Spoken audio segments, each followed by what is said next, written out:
Dunida maanta hal eray ayaa noqday mid meel walba laga maqlo content creator. Laakiin su'aasha taagan waa maxay content creator?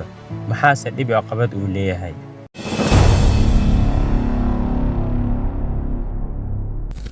Content creator waa qof abuura fikrado, muuqaalo iyo codad si uu dadka u wacyigeliyo, ugu madadaaliyo ama ugu baro wax cusub.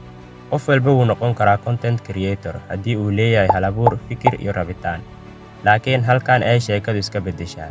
Inaad noqoto content creator maahan oo keliya inaad leedahay kamera ama internet. Waa shaqo maskaxeed iyo mid nafsi ah. Waa inaad had iyo jeer fikir cusub keentaa. Waa inaad mar walba la tartantaa algorithm-ka. Laakiin dhab ahaantii ma fududa. Waxay u baahan tahay waqtigaaga, maskaxdaada iyo xooggaaga.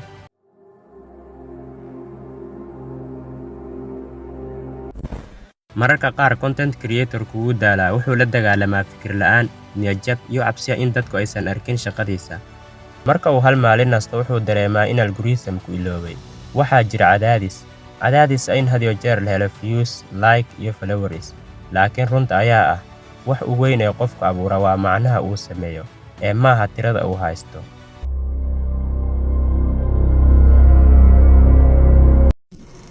Dhibaatooyinka ugu weyn ee content creators ay la kulmaan waa daalkooda maskaxda, kelinimo iyo isbarbardhig joogto ah oo nafta lagu dilo.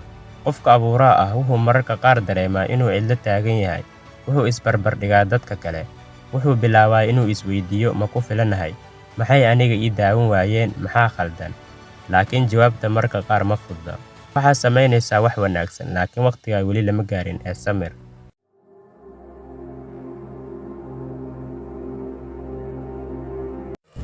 Inaad noqoto content creator waa inaad barato inaad adiga isku kalsoonaato. Inaad barato inaad dhisto fikirkaaga oo aadan u shaqayn dadka balse u shaqayso aragtidaada.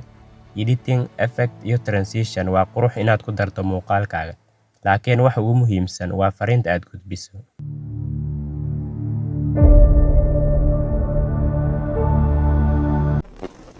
Waa run content creation waa shaqo adag, laakiin waa mid qofka ka dhigta mid hal-abuur leh, mid dadka wax u tara, mid dadka la wadaaga nolosha iyo fikradihiisa. Waa jid lagu barto dulqaad iyo sida loo abuuro wax cusub, xitaa marka ay dunida aamusan tahay. Marka haddii aad tahay ama aad rabto inaad noqoto content creator, xasuuso hal eray: macnaha. Samee wax macno leh, wax dadka taabanaya, wax adiga kaa turjumaya, sababtoo ah dunida waxay u baahan tahay codkaaga. Haddii aad halkan ila soo gaartay oo weli nagu soo birin, fadlan nagu soo biir. Haddii aad horey noola joogteen muuqaalka la garay, inaad nagu soo biirto muuqaalkan aad la garayso waxay noo tahay dhiirigelin.